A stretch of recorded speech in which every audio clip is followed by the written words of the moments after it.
Claro, linda terra de céu sempre azul. Quem te vê uma vez não te ouvida.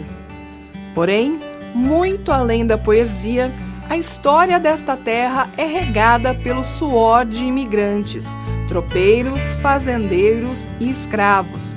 E muito antes desses habitantes já conhecidos, o solo abençoado por São João Batista foi habitado pelos povos originários, mais especificamente pelos tupis-guaranis, garantindo aqui a miscigenação de um povo que se destacou pelo pioneirismo, seja na cultura, na política, na economia e nas ciências. Meu nome é Bernadette Aparecida Caprioli de Castro, sou antropóloga e professora aposentada do GCE, da Unesp aqui de Rio Claro. Rio Claro tem uma riqueza muito grande na sua formação, a começar pelo início, né, de uma população local ainda pré-colonial.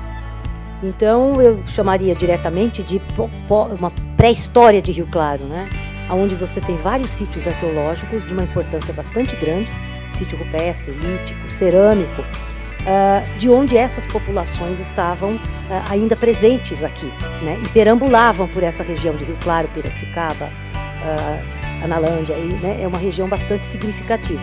E esses sítios arqueológicos ainda estão aí, né, oferecendo estudos, pesquisas, pesquisadores estrangeiros inclusive, né, e nossos aqui também.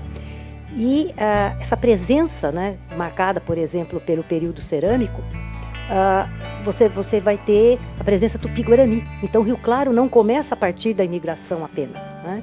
Ele tem uma passagem ainda com essas populações indígenas, né, que vão perambulando e dando formação e caminhando ao longo dessas áreas. Os registros são esses sítios presentes.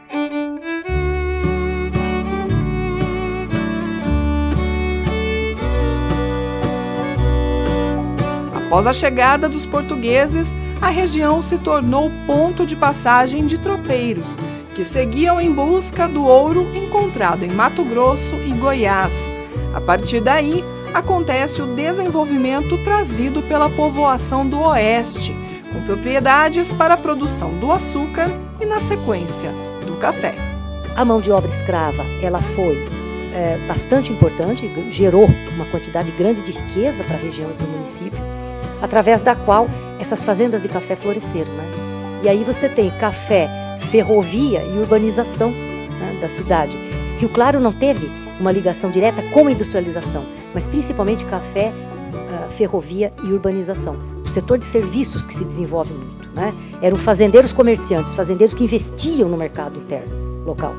Então essa foi uma primeira ascensão da cidade, né, cuja riqueza era investida na própria cidade, né, em vários setores, desenvolvendo muito a área urbana do município e que inclusive eram residência de pessoas da elite cafeeira.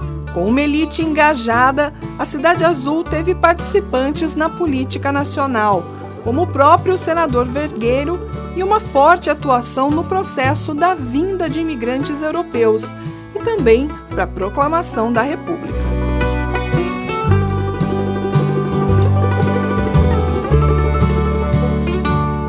Isso muda a relação de mão de obra, né, na estrutura da produção mesmo, de riqueza aqui. E a partir daí você tem uma grande preocupação, né, de se investir, tanto que o movimento republicano no Brasil, ele teve fortes participantes rio-clarenses, né, nessa necessidade de se fechar, né, um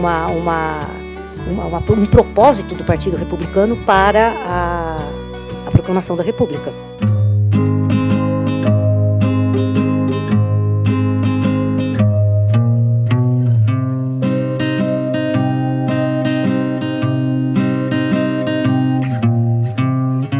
Além da importância política do município, outro ponto foi determinante para o destaque de Rio Claro no estado de São Paulo: o desenvolvimento de escolas como um instrumento importante para a unificação das massas. Daniela Cristina Lopes de Abreu, sou professora, pesquisadora. O período republicano ele vem com todo esse advento, apostando na educação. Mas antes dele a gente vê o quê? Muitas iniciativas desses dos imigrantes. Então a gente vê como os alemães se organizaram na cidade, construindo o cemitério, a igreja, as escolas, a sociedade italiana. Então a gente tem a escola italiana, tem a escola espanhola, a própria criação do gabinete de leitura, a criação da escola pensando para o pessoal que trabalhava na ferrovia. Então a gente vai ter o Círculo Operário, que atende já uma iniciativa de educação de jovens e adultos.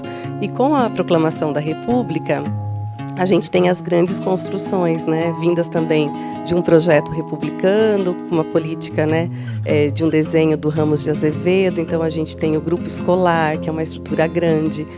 Para acreditar na educação era preciso ver o prédio. Então eles começam a ter essa criação dos grandes grupos escolares, que a gente, em qualquer lugar que a gente anda na cidade do interior paulista, a gente vai encontrar.